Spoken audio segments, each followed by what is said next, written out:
that take advantage of bugs that software has, and they exploit them. But the code is already there for you. You don't have to go there and start coding by yourself all these tests to try to exploit a system. You can take advantage of all these libraries that already exist out there. And in the same way that some companies, they use those exploit libraries to determine if your system is secure, you can actually look at those and try to determine in advance if the system you're developing actually has one of those vulnerabilities.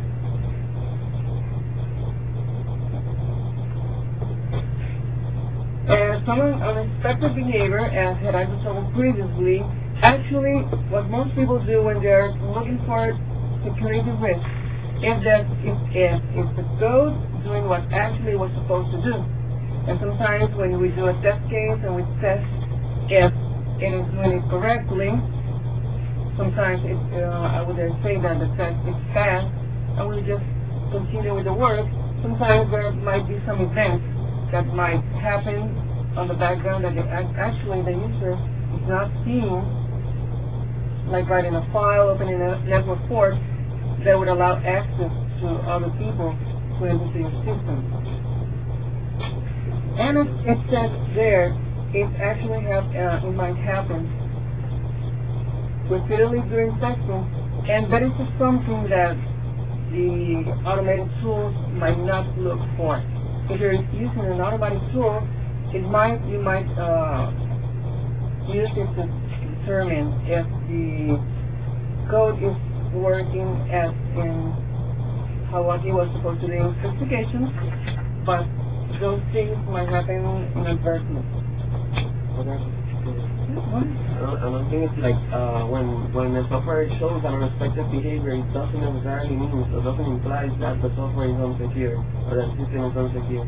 One has to identify what is the cause or what is the reason that that is provoking or causing the unexpected behavior. So once identifies an unexpected behavior, one has to go deeper into a deeper analysis and try to identify what is causing this, and if this poses a security threat. Because as I said, this testing should be done based to risk, and if the unexpected behavior doesn't pose a vulnerability to one of these risks, then probably it's not a security issue. It's a bug, but it doesn't pose a security issue at that point. So. Also, what we found is that whenever you're trying to test your security for faults or vulnerabilities, you have to determine what was the cause of this.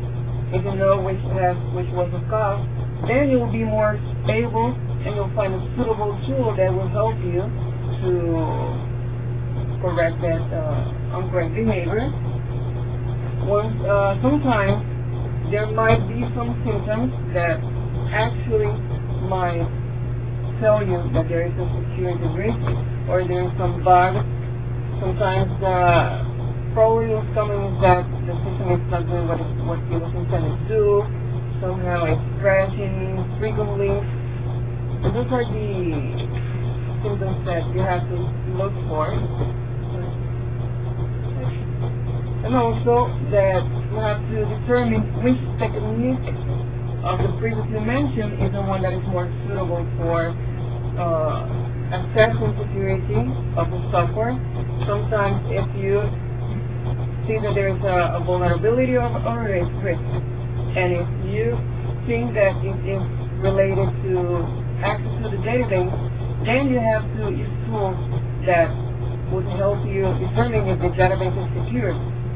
Somehow you will be thinking that it might be some connection problem or access to the code, and it actually is a database, and it's trying to test for a different kind of cause of the vulnerability, and you might not be able to find what is causing it and be able to resolve it. In terms of software, it is usually known that we have to depend on other people's code for our systems. And in this highly dependent environment, we have to also determine if all the libraries, software we're using, they also have some vulnerabilities or security risks. Sometimes if you use a library and if that library has some bugs or has a security risk, you will also inherit it. And then you have to deal on how to correct that.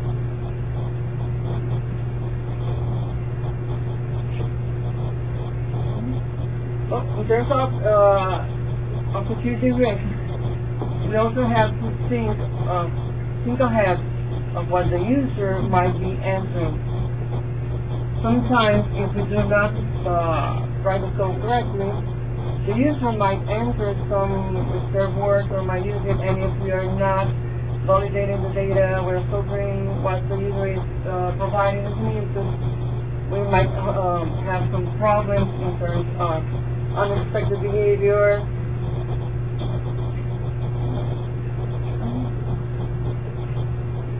Here we also go back to the diagram that Gerardo saw previously, because during the design phase is that sometimes some vulnerabilities are designed to the code. As we found, usually it's not intentionally. When you are performing a job, you don't want it to do it badly, or you always try to perform a good job in order to provide a quality product and yours. Yeah, but the problem is that you could